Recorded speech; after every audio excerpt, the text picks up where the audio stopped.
اصل میں یہ لفظ ہے فہم، گہرا فہم. یعنی جب انسان ایک ہے سرسری طور پر آپ ایمان لے آئے، لیکن یہ کہ ایک ہے کہ آپ نے اس ایمان اور اسلام کے گہرائیوں میں اترنے کی کوشش کی اور ان کو سمجھا.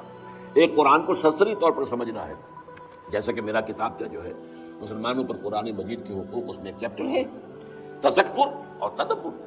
تذکر جو ہے قرآن مجید کو سمجھ لینا، جیسے کہ سطح سمندر کے اوپر اگر تیل کا کوئی ٹینکر جو ہے وہ ٹوٹ گیا اور تیل بہہ گیا تو تیل سطح پر رہے گا، نیچے تو نہیں جائے گا.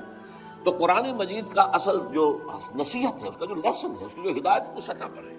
لہذا سرسری طور پر پڑھ کر کے بسرتے تھے اس کی اپنی زبان میں پڑھا جائے، یہ شرط اس کے لیے لازم ہے.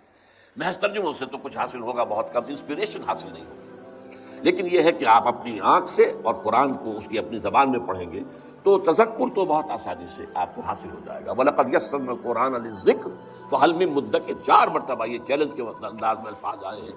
ہم نے تذکر کے لیے قرآن کو بہت آسان کر دیا ہے، تو ہے کوئی جو اس سے نصیحت حاصل کرنا چاہے؟ تدبر قرآن جو ہے وہ گہرائی میں اترنا ہے.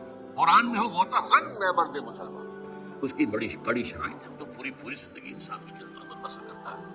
حضرت عبداللہ ابن عمر رضی اللہ تعالیٰ عنہ کا قول ہے کہ میں نے صرف سورہ بقرہ پر 8 سال تک تدبر کیا. 8 سال. حالانکہ انہیں کوئی صرف و نحو پڑھنے کی ضرورت تو نہیں تھی، عربی زبان ان کی اپنی زبان تھی. جس ماحول میں قرآن نازل ہوا اسی کا ایک پارٹ اینڈ پارسل وہ بھی تھے.